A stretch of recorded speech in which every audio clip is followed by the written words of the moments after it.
बिस्मिल्लाहिर्रहमानिर्रहीम। मोहम्मद इमरान आपसे मुखातिब है। चैप्टर 8 का मैं ज़िक्र कर रहा था।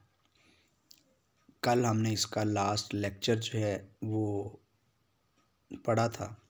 आपको शायद ये बात याद रही हो कि इस कल वाले चैप्टर में हमने डिस्कस किया इन फंजाई के जो मेंबर्स हैं उनकी डिस्ट्रीब्यूशन पैटर्न, उनका introduction and their way of nutrition.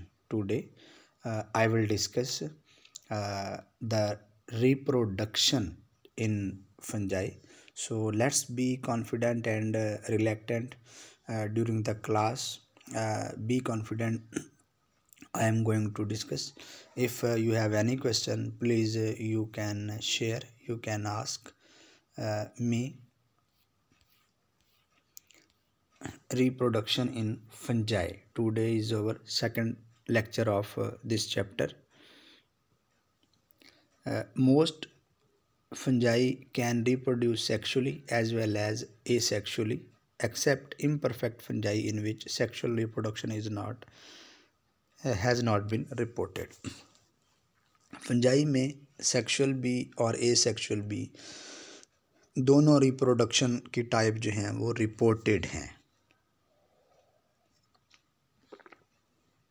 याद है कि सेक्सुअल रिप्रोडक्शन की वो टाइप है जिसमें सेक्स सेल्स यानी कि गैमीट्स का इस्तेमाल किया जाता है। गैमीट से मुराद यहाँ मेरा स्पर्म और एग्स हैं या मेल और फीमेल रिप्रोडक्टिव सेल्स हैं, जबकि एसेक्सुअल रिप्रोडक्शन की वो टाइप है जिसके अंदर इन सेक्स सेल्स का इस्तेमाल नहीं किया जाता। या तो ये सेक्स सेल्स मौजूद नहीं होते, अगर ये मौजूद होते भी हैं तो इनके यूनियन के बगैर ही जो रिप्रोडक्शन का प्रोसेस है वो कैरी कर दिया जाता है। तो तमाम फंजाई के मेंबर्स में, तमाम ग्रुप्स में सेक्सुअल रिप्रोडक्शन मौजूद है, मां सिवाय एक ग्रुप जिसको हम इम्परफेक्ट फंजाई कहते हैं, उसका हम इसमें ज़िक्र करेंगे।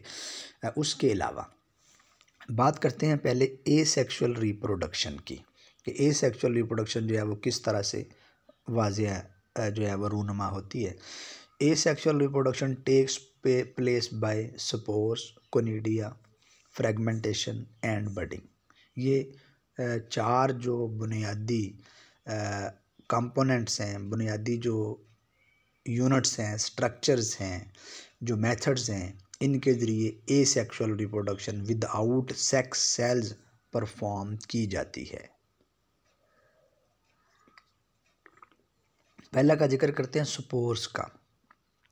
Spores are produced inside the reproductive structure called sporangia. वो थैली, spores actually are seed like structure, बीज की तरह के होते हैं। बीज तो हम इसको नहीं कह सकते, लेकिन बीज की तरह बिहेव करते हैं। जिस थैली के अंदर बंद होते हैं उसको स्पोरेंजिया कहते हैं। Which are cut off from the hyphae by complete septa. याद रहे, इसकी मिसाल यूँ ले लीजिए जैसे मटर के दाने के मटर की जो फली है उसके अंदर दाने, सेम उसी तरह का क्राइटेरिया होता है कि जो मटर की फली होती है वो भी उसकी शाख की फ़र्ज़ करें एक्सटेंशन हो तो उसके अंदर जो बनने वाले बीज हैं वो स्पोर्स फ़र्ज़ कीजिए, और मटर की जो फली है उसको स्पोरेंजियम, वो थैली फ़र्ज़ कीजिए, जो सेपरेट हो जाती है उसके बाद जो है वो कहीं जाके फंक्शन परफॉर्म करती है। स्पोर्स में be produced by sexual and asexual process, are haploid, non-motile and not needing water for their dispersal, are small, produce very large number and disperse by wind to great distance and cause wide distribution of many kind of fungi including many pathogenic plants। तो spores की characteristics बताई हुई हैं कि जो spores हैं, एक तो वो सेक्सुअल रिप्रोडक्शन के ज़रिए, एसेक्सुअल दोनों के ज़रिए पैदा हो सकते हैं, नंबर 1। नंबर 2, तादाद में बहुत ज़्यादा होते हैं। नंबर 3, उनको एक जगह से दूसरी जगह पे मूव करने के लिए एयर की ज़रूरत नहीं होती, because these are light in weight. And number 4, these may dispersed up to a large distance, बहुत दूर तक जा सकते हैं और बीमारियां फैला देते हैं कुछ प्लांट्स के अंदर। When spores land in suitable place, they germinate, giving rise to new fungal hyphae. Spores may also be dispersed by insects and other animals and by rain splashes. Spores are common means of reproduction in the fungi. Fungi के अंदर जो spores हैं जब वो main body से हट के hyphae से टूट के दूर जाते हैं ऐसे माहौल में जो फेवरेबल होता है, जहाँ टेम्परेचर फिजिबल हो, जहाँ लाइट फिजिबल हो, जहाँ मॉइस्चर फिजिबल हो, जहाँ पीएच फिजिबल हो, वहाँ ये ग्रो कर जाते हैं। ग्रो करने के बाद क्या करते हैं, नई फंजाई, नई माइसेलियम बना देते हैं। कभी कभी यूँ होता है कि ये स्पोर्स एक जगह से दूसरी जगह जाने के लिए अगर आंधी हो उसका सहारा भी ले लेते हैं, बारिश के थपेड़े, इधर से बारिश चले उधर को ले जाए, उधर से चले उधर को ले जाए, ये भी चले जाती हैं। और इसके अलावा जो कीड़े मकोड़े इंसेक्ट हैं उनकी टांगों के साथ लग के भी दूसरी जगह पे ट्रांसपोर्ट हो जाते हैं। सो स्पोर्स जो हैं that is the main way to reproduction in fungi. तो फंजाई के अंदर स्पोर्स की वजह से होने वाली जो एक सेक्सुअल रिप्रोडक्शन है वो सबसे ज़्यादा कॉमन है, नंबर 1। नंबर 2 हम बात करते हैं अगले स्ट्रक्चर की जिसकी वजह से ए सेक्सुअल रिप्रोडक्शन होती है, that is called as conidia. Conidia जो है वो जमा का है, लफ्ज़ है, प्लूरल है। जब सिंगुलर का जिक्र करेंगे एक का तो उसे कहेंगे conidium. Are non motile asexual spores which are cut off from the end of the modified hyphae called conidiophore and not inside the sporangia, usually in chains। ये थोड़ा सा स्ट्रक्चर जो है वो डिफरेंट होगा। जबकि स्पोर्स के बारे में मैंने आपको कहा कि मटर के दाने की मिसाल ले लीजिए। अब हम चलते हैं अपनी फिंगर की तरफ, अपनी उंगली की तरफ। हमारी उंगली में जो है वो 3 पॉइंट्स बने होते हैं, 3 लाइनें लगी होती हैं। जो पहली लाइन है वो उंगली का पहला पार्ट एक लाइन के साथ डिफरेंट है, उसके बाद दूसरा, उसके बाद तीसरा। 3 जो हैं वो पॉट्स कह लीजिए, 3 जो हैं वो पोर्स कह लीजिए, या 3 जो हैं वो समझ लीजिए कि हमारी बोन्स कह लीजिए उंगली के अंदर है। सेम वही केस यहाँ मौजूद है। अगर आप ये डायग्राम नीचे देख रहे हैं तो इस डायग्राम के अंदर सेम मेरी फिंगर जैसी डायग्राम जो है वो उसने ड्रॉ की है। ये किसी भी थैली के अंदर बंद नहीं होते, बल्कि जो हाइफी होता है, ब्रांच होती है, उसी की फ्रंट वाली साइड जो है वो कंस्ट्रिक्ट होके, जैसे आप नेल काटते हैं वो आगे से कट जाती है, नए से पीछे से और नए बनाते हैं। तो ये भी जो है वो रिप्रोडक्शन की एक टाइप है, इनको हम कहते हैं कोनिडिया। और जिस ब्रांच से ये बन बन के टूटते हैं उन ब्रांचेस को कोनिडियोफोर कहा जाता है। तो एसेक्सुअल रिप्रोडक्शन का तीसरा तरीका जो है that is called as fragmentation. Is a simple breaking of mycelium of some hyphal fungi.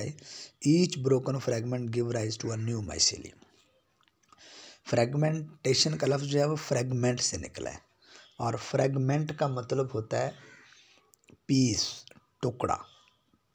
तो फंजाई जो है इसकी बॉडी जो मेन माइसेलियम है वो छोटे छोटे टुकड़ों में टूट जाती है, और हर टुकड़ा जो है वो एक नया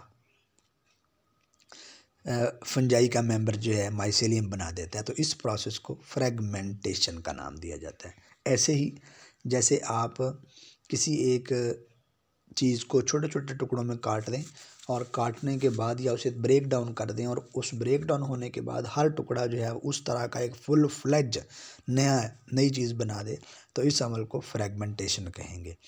आगे चौथा तरीका जो है फंजाई के अंदर एसेक्सुअल रिप्रोडक्शन का, that is called as a budding. Unicellular yeast reproduce by budding, an asymmetric division in which tiny outgrowth or bud is produced which may separate and grow. By simple relative equal cell division. एक छोटा सा फोड़ा, एक छोटा सा उभार, जैसे आलू के ऊपर आपको अक्सर देखने को मिलता होगा, पोटैटो के ऊपर, वो उस छोटे से उभार को आप बड कहते हैं। बड होता यूँ है कि बड हालांकि साइज़ में बिल्कुल छोटा होता है, आलू मेन जो पोटैटो है वो बड़ा होता है। होता यूँ है कि सेल आलू के अंदर, मैं इसी तरह की मिसाल आपको दे रहा हूँ, ये यीस्ट के अंदर होता है कि जो न्यूक्लियस है अंदर से वो डिवाइड हो जाता है। हाफ उस छोटे से बड के अंदर न्यूक्लियस चला जाता है और हाफ न्यूक्लियस जो है वो बड़े पार्ट में मौजूद होता है। तो छोटा पार्ट जिसमें हाफ न्यूक्लियस है, नो डाउट के साइटोप्लाज्म की अमाउंट कम है, लेकिन वो वहीं से सेपरेट हो जाता है और उसके बाद अपनी बॉडी के कंपोनेंट को मुकम्मल करने के बाद पूरा हो जाता है। इस तरह से एसेक्सुअल जो रिप्रोडक्शन है फंजाई के अंदर वो मुकम्मल हो जाती है। आगे चलते हैं, रिप्रोडक्शन का दूसरा तरीका फंजाई के अंदर जिसको हम कहते हैं sexual reproduction. Detail of sexual reproduction vary in different groups of fungi, but fusion of haploid nuclei and meiosis is common to all. वैसे तो सेक्सुअल रिप्रोडक्शन का तरीका हर ग्रुप का अपना है, अलहदा से है, लेकिन जो कॉमन चीज़ें हैं उनमें मियोसिस होना और मियोसिस के बाद जो सेल्स बनते हैं हाफ, जिनमें नंबर ऑफ क्रोमोसोम्स होते हैं, उनका यूनाइट होना, मिलना।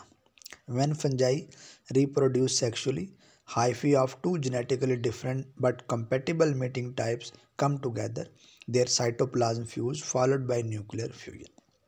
यहाँ याद रहे कि मेल और फीमेल का हम नाम नहीं दे सकते क्योंकि उस तरह से सेक्स सेल जो हैं वो मौजूद नहीं हैं जैसे बड़े एनिमल्स के अंदर मौजूद हैं, बड़े प्लांट्स के अंदर मौजूद हैं। तो इसलिए हम स्ट्रेन कह देते हैं, डिफरेंट स्ट्रेन कह देते हैं। डिफरेंट स्ट्रेन में मेल कह लीजिए, फीमेल कह लीजिए, लेकिन हम स्ट्रेन का नाम दे देते हैं डिफरेंट टाइप की। उनके जो हाइफी हैं, जो उनकी ब्रांचेस जिसको आप कह रहे हैं, वो दोनों एक दूसरे के करीब आती हैं।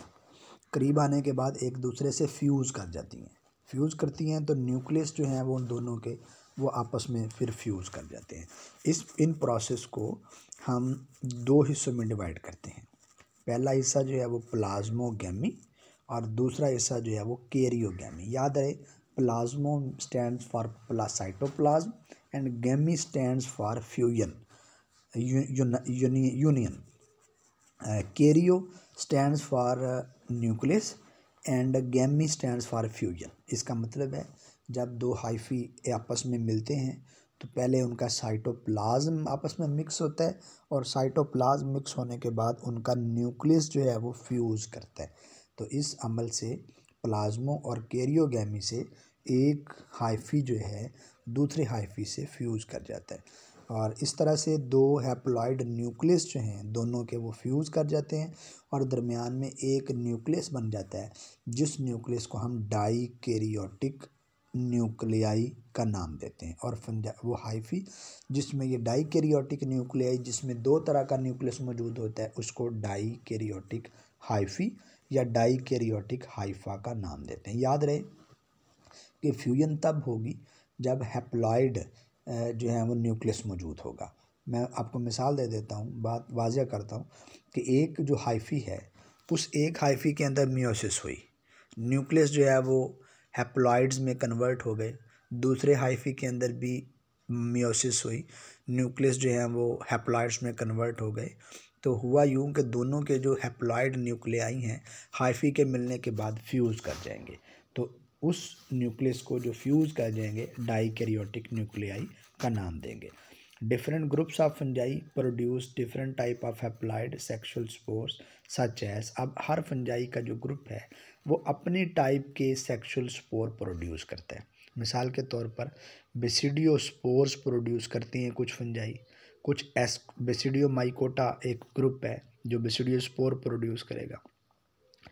एस्कोमाइकोटा एस्कोमाइसीड्स जो है वो प्रोड्यूस करेंगे एस्कोस्पोर्स को और ये नाम दिया जाता है उन स्पोर्स की बेस पे ही उस ग्रुप को कि कौन सा वो ग्रुप है। दी स्पोर्स में be produced by their characteristic fruiting body called basidia and carp, basidiocarp and asci or ascocarp।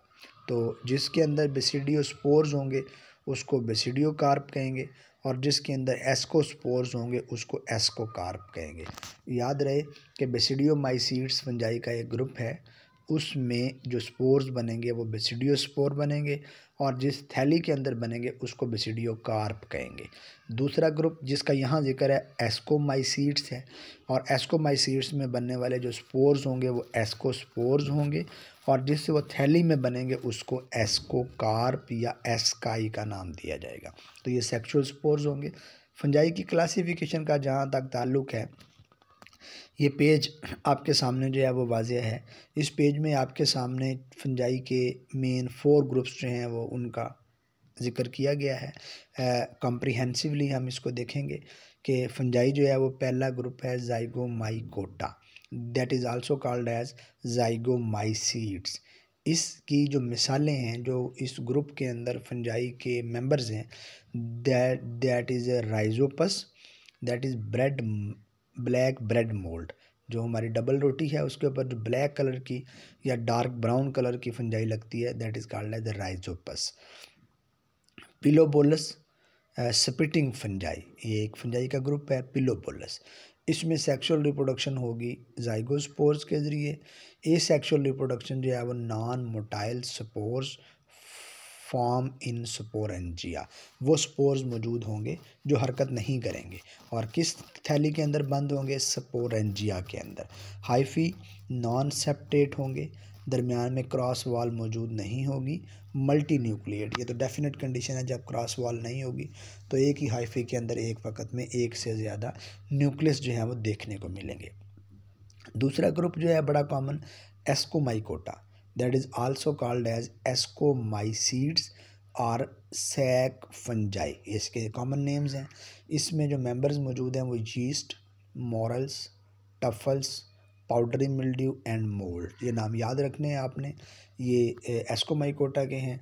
इसमें जो सेक्सुअल रिप्रोडक्शन होती है वो एस्कोस्पोर्स की वजह से होती है, मैंने अभी जिक्र किया था, और एस्कोस्पोर जिस पॉकेट के अंदर बंद होते हैं वो एस्काई या एस्कोकार्प कहते हैं उसको, मैंने अभी जिक्र किया था इसका भी।